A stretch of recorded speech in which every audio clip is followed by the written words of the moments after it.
Саламатсыздарбы? Нурс ТВ каналында жаңылыктар топтому. Акыркы сааттардагы жаңылыктар менен таанышып алыңыздар. Биздин каналга подписация болуп, видеого лайк басып, жаңылыктар менен өз убагында кабардар болуп туруңуздар.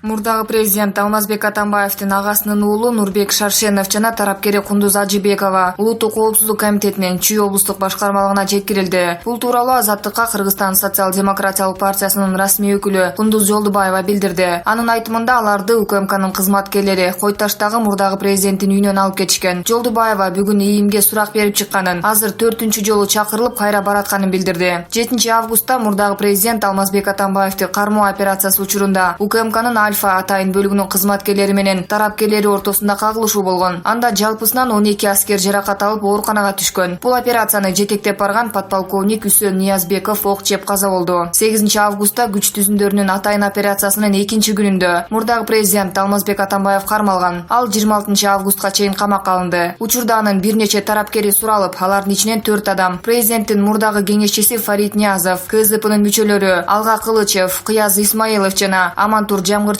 Бишкек шаардык милициясынын убактылуу кармоо жайына киргизилди.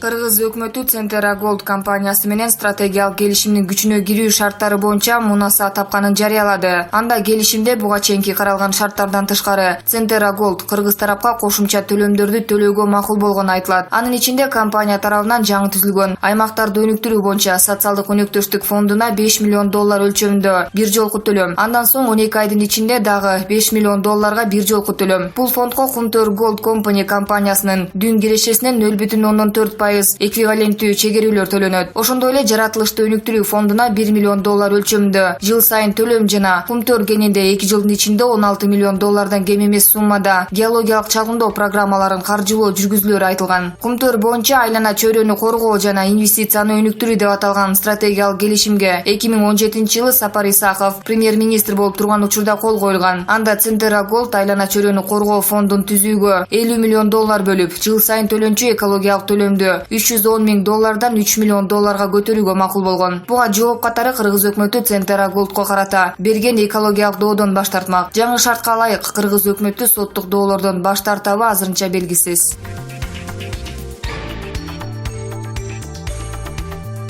Мегаком компаниясы 6-августтан баштап кимчалды кызматына элге жар салбай туруп эле 50 тыйындан кошуп койгон. Бул тууралуу алгачкылардан болуп журналист Асанбек Базылов жазып чыккан. Ушундан кийин социалдык тармактарда аталган компанияга карата терс пикирлер айтыла баштаганда 9-августтан баштап бул кызмат үчүн акы алуу кайра токтотулду. Элдин көпчүлүгү Мегаком эмне себептен абоненттерине эскертпей туруп 50 тыйындан ала баштаганына нааразы болууда. Аталган компаниянын коомчулук менен байланыш бөлүмүнүн башчысы Жумгалбек Өмүрканов кимчалды кызмат үчүн 6-августтан баштап киргизилгенин тастыктап, бул туурасында алдын ала билдиргенин айтты. Биз кардарлар менен келишим түзгөндө ошол расмий сайтыбыз аркылуу билдирип турабыз деп жазылган. Ошондуктан биз расмий тилде алдын ала сайтыбыз аркылуу эскерткенбиз, деди Өмүрканов. Чындыгында кимчалды кызматына акы киргизиле тургандыгы туурасындагы маалымат 26-июнда аталган компаниянын расмий сайтында орус тилде берилген, бирок кыргыз тилде чыгарылган эмес. Мындан улам улуттук делген компания кыргыз тилдүүлөргө түшүндүргүсү келбегенби деген суроо жаралат. Анын үстүнө ар бир эле кардар күнүгө ошол Мегакомдун сайтын ачып, эмне жаңылык болуп жатат деп карап турмак беле. СМС билдирүү жиберип, ар бирине маалымат жеткирсе болбойбу деген суроо ачык бойдон калууда. Ал эми ТЭЦ чырында аты чыгып, жакын арада Мегакомдун 2 тизгин 1 чылбырын колго алган Акылбек Жамангулов менен байланышканыбызда каалаган биздин абонент ага кошулса да, кошулбаса да болот, деди. Автоматтык кошулуу жок. Каалаган биздин абонент кошула алат, каалабагандар чыкса болот. Бул боюнча биздин абоненттерибиз жөн эле каралап жатат. Маселен, башка компанияларда деле мындай кызмат үчүн акы алышат, деди Жамангулов. Анткени буга чейин кимчалды кызматы акысыз болуп келсе 6-августтан баштап эскертүүсүз эле ар бир абоненттен акы алына баштаганын аталган компаниянын операторлору тастыкташты. Мегаком компаниясынын жалпысынан 3 миллион кардары бар. Эгер автоматтык түрдө кимчалды кызматына кошулуп калган болсо, анда ар бир абоненттен 50 тыйындан алынат. Ошондо Мегаком күнүнө 1,5 миллион сом пайда көрөт. Эгер айына көбөйтө турган болсок, болжолдуу 46,5 миллион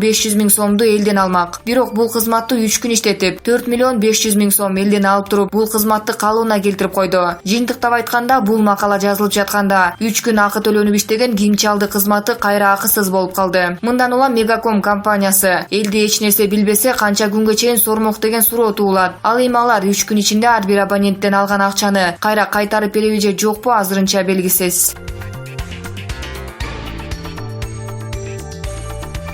Апрель каналы оор кылмышка шектелген адамдын мүлкү катары камоого алынды. Бул тууралуу Маданият, Маалымат жана туризм министрлигине караштуу Маалымат жана массалык коммуникациялар департаменти тараткан түшүндүрмөдө айтылат. Анда Апрель телеканалын камоого алуу анын редакциялык саясатына, көрсөтүүлөрүнүн мазмунуна же бийликке карата позициясына байланышы болбогону белгиленген. Апрель телеканалы мамлекеттик органдарга карата ачык сын көз карашы менен белгилүү болчу. Ал иштеген жылдары маалыматтык саясаты үчүн куугунтукка алынган жок. Оор кылмышка шектелген адамдын мүлкү катары гана камоого алынды деп айтылат министрлик тараткан билдирүүдө. Мындан улам мамлекеттик орган бул маселени саясатташтырбоого чакырды. 9 август күнү кечинде Ички иштер министрлигинин басма сөз кызматы соттун чечими менен Медиа форум ишканасынын жана Апрель телеканалынын мүлкүн камоого алган. Бул аракетти бир катар медиа уюмдар жана айрым адамдар сөз эркиндигине басым катары баалашууда.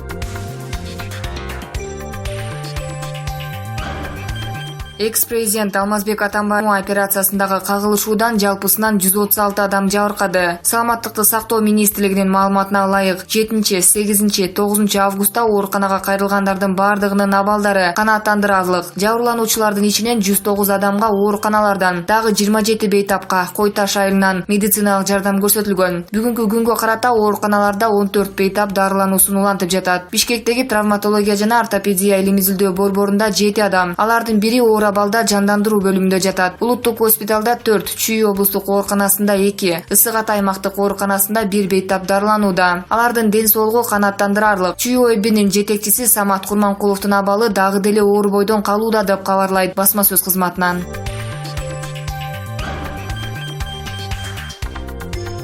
Сауд Арабиясынын Мекке шаарына ажылыкка барган 3 кыргыз зыяратчысы каза болду. Мындай маалыматты муфтияттын басма сөз кызматынан кабарлады. Каза болгон зыяратчылардын сөөгү туугандарынын уруксаты менен Мекке шаарында жерге берилди, деди маалымат кызматынан. Сауд Арабиясы быйыл кыргыз зыяратчылары үчүн 6010 орун бөлгөн. Кыргыз зыяратчыларынын алгачкы тобу 16 июлдан 17 июлга караган түнү Бишкек Медина багыты менен учуп кетишкен.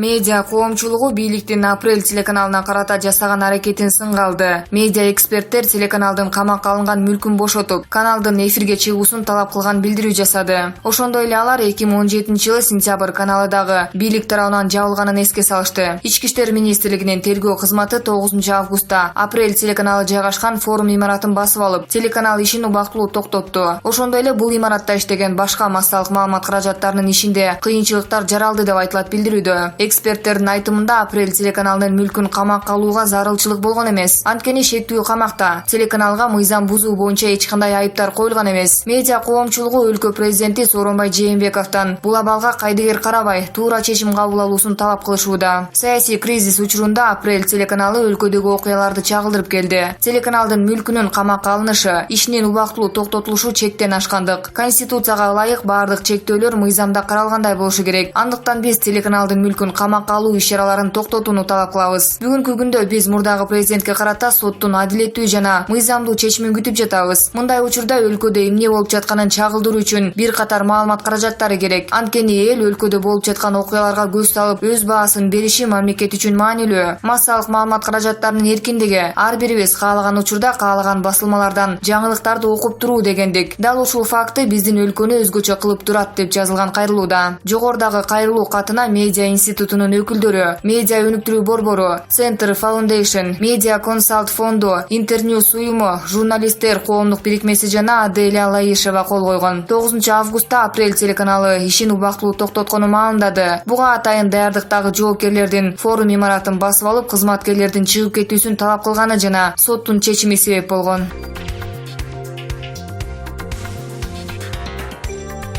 Улуттук коопсуздук комитетинин тергөө абагына камакка алынган мурдагы президент Алмазбек Атамбаев тергөө документтерине кол койгон жок. Бул тууралуу анын адвокаты Сергей Слесарев билдирди. Анын айтымында Атамбаев алгачкы сурак маалында кылмышка шектүү боюнча кабарламага, сурак протоколуна, бөгөө чарасын аныктоо боюнча токтомго кол коюудан баш тарткан. Мындай жол менен мурдагы президент өзүнө козголгон кылмыш ишинин мыйзамсыз экенин билдиргенин жана буга акысы бар экенин адвокат кошумчалады. Алмазбек Атамбаев 8 августта ИИМдин атайын операциясынан соң камакка алынган. Бишкектин 1 райондук соту 9 август күнү Алмазбек Атамбаевди Крим төбөл Азиз Батукаев иши боюнча кылмышка шектүү катары караган. Тергөө материалдарынын негизинде анын бөгөө чарасын карап 26 августка чейин абакта кармоо тууралуу чечим чыгарды. Атамбаев жазык кодексинин кылмышка кошо аралашуу жана коррупция беренелери боюнча шек саналууда. Мындан тышкары башкы прокуратура 8 августта Кой Таштагы башаламандык, бийлик өкүлүнө зомбулук көрсөтүү, аскер адамын өлтүрүү жана барымтага алуу фактылары боюнча кылмыш ишин ачкан эле. Бирок ал фактылар боюнча Алмазбек Атамбаевге кылмышка шектүү катары азырынча айып коюла элек.